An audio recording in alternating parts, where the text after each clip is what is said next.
Hello everybody, it's Jake back again for another video, back to Harvest Fitness, and today we're going to go through another informative video, and it's going to be about bulking 101. So, as you all have known, I have been cutting for the last 6 weeks, and I finally got to a place where I really feel like I don't really want to push anymore. It's starting to become really difficult, and it's just not necessary. I've been looking at a few pictures of my physique, and I'm getting shredded and lean everywhere, vascular, apart from my abdominal area. I'll show you the pictures on the screen right now. But as you can see from this, I'm pretty ripped everywhere but my abs.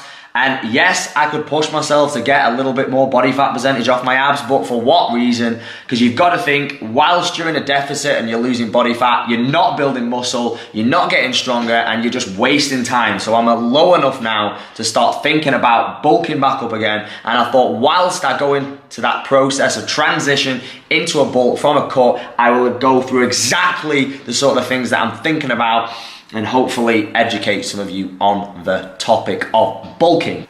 Before we continue, please like the video now.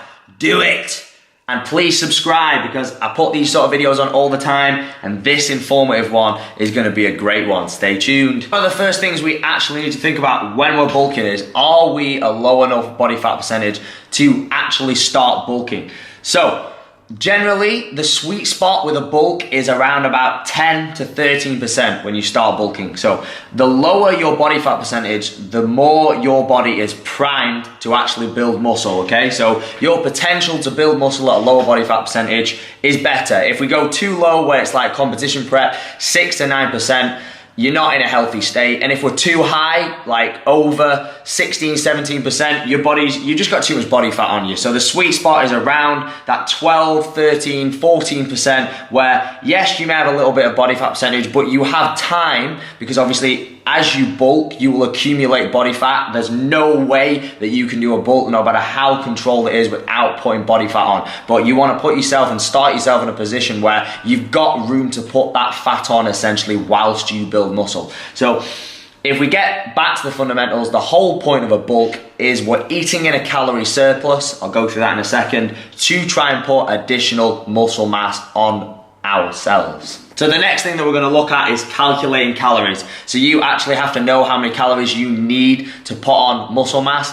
So I do this the same way in which I've calculated my cutting calories over the last few weeks. I'll take my weight in pounds, which at the moment is 154 pounds. I'll times it by 18. Remember, when we were trying to lose weight, we times it by 12. We times it by 18 now, and you get, or I get, around 2,800 calories. So remember, this is just a ballpark figure, so we're going to monitor this over time. So I will start at 2,800, but over time my body will obviously get used to that amount of calories, and it will plateau in my weight gain. So 2,800 is a great place to start based on my weight, measurement, height, and all that business. There is a massive debate within the fitness industry and those people who try and put muscle mass on, and they have two kind of phrases for bulking. So I've just called it bulking 101, but a lot of people either call it lean or clean bulking, and then the other option is dirty bulking. And all this refers to is the amount of calories you go over your maintenance. So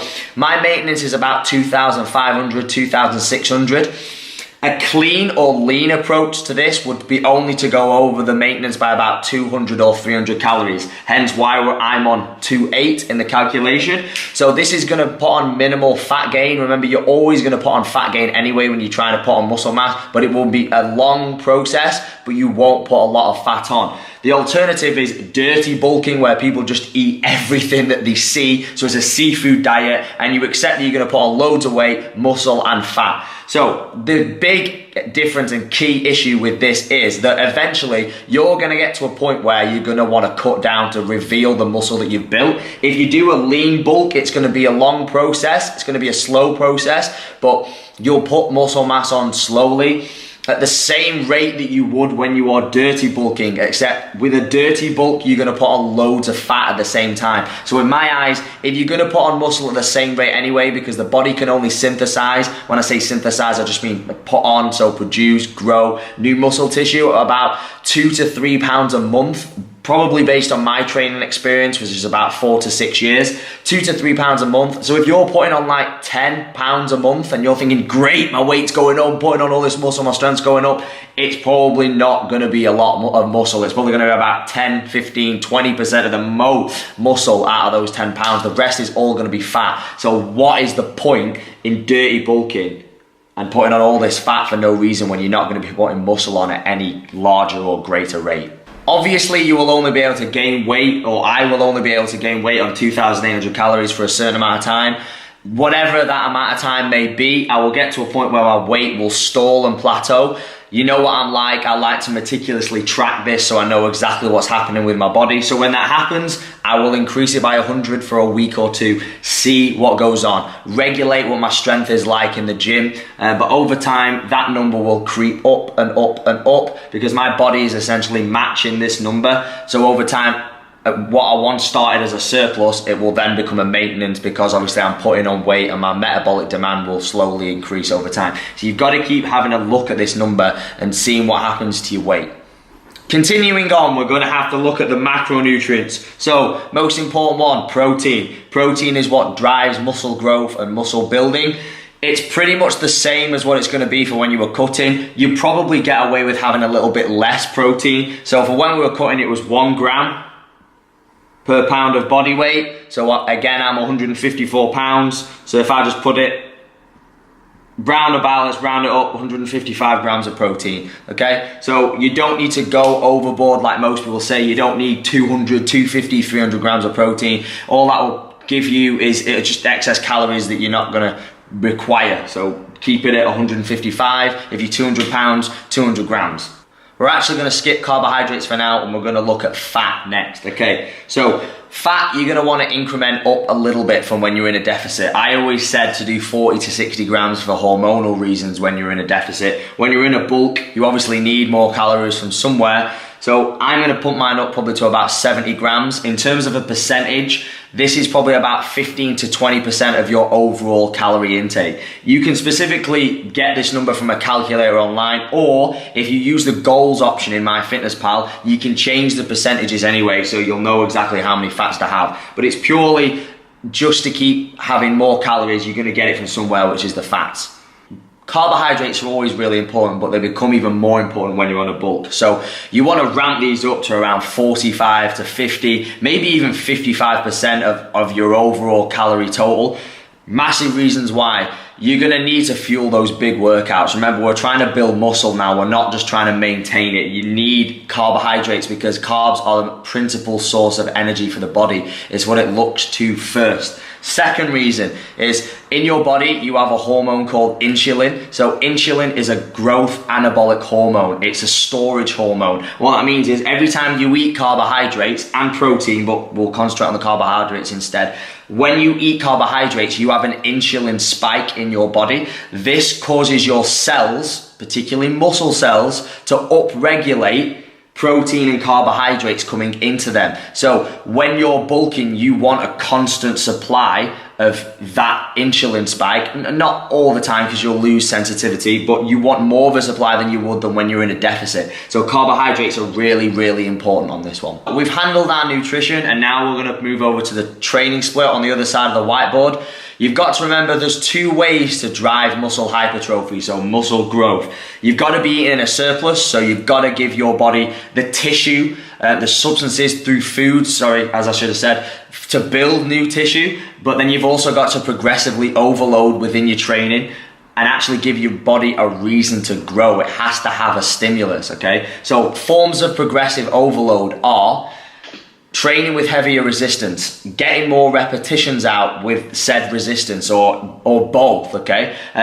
Increasing your rep tempo. So say if you could dumbbell bench press the 40 kilograms and you weren't getting full range of motion and you were slow and pausing and your stability on it was really bad, 3 weeks later, 4, 5, whatever time period you want to choose, and you can then perform that exercise in a more controlled manner. That's another form of progressive overload. So the training split that I'll be following is an upper-lower split. So I'm going to do this pretty much just upper-lower rest indefinitely. So Monday, upper, lower, on Tuesday and then rest and then repeat, and I'm going to focus on the main compounds. So exercises will change after 6 weeks, so I will stick to the same plan, because remember, you've got to stick with the same exercises to see how you're getting on with them. You can't keep just changing up the variables all the time, or the rep ranges.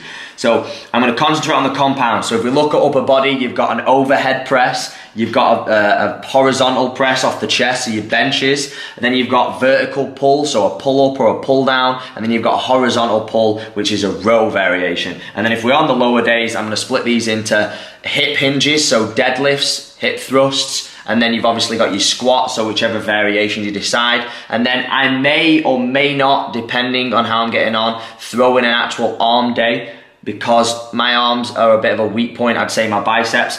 And as I've mentioned before in videos, I'm really going to concentrate on my abdominals. So I'm gonna train them at least 3 or 4 sets every time that I'm in the gym. So I'm gonna keep the frequency really high on training my abs. As you saw in the pictures, I don't necessarily have a lot of body fat percentage in the area of my abdominals. It's just that they're not developed enough. So I really need to concentrate on these areas in my training. This is the next bit, a logbook. So many times I see people coming into the gym, they just half-arse a workout, they don't know what they're doing, they don't know the numbers, they don't know the variables. So by writing down your numbers every session, you know that next time you come in, you're going to want to try and beat those previous numbers. Keeping a log of these lifts, and over time you can see the progression. Strength drives muscle building. Get yourself a book and get on it. The last thing that we need to discuss is how long are we going to be bulking for, and it's really up to you. So if you stay in a lean bulk, you're going to be bulking for longer, because you're only going to be in a small surplus all the time, which is the best possible kind of way to attack a bulk, if you like, because you're not putting on a lot of fat gain. So the slower you go, the longer you can go for. I'm potentially going to go all the way up to between 80 and 85 kilograms. I'm just going to regulate on what I look like. If I feel like I'm getting too fat, I'll implement little mini cuts, but I'm really going to do it for an extended period of time. Remember, muscle building takes a long time. It's completely the flip side to fat loss. Depending on how much fat you've got to lose, you can do it within 8 to 16 weeks. Muscle building, you're looking at years. So you've got to give yourself time for this to happen. If you want to go for a dirty bulk, you can. Just accept that you're going to put on quite a lot of fat, and you're going to have to take this off at some point in the future. So I hope this video has been of value. It's given a nice structure for how to actually do a bulk. Please subscribe, like the video, and comment down below if you have any further questions. Hope that it's been informative. I'll see you guys in a bit.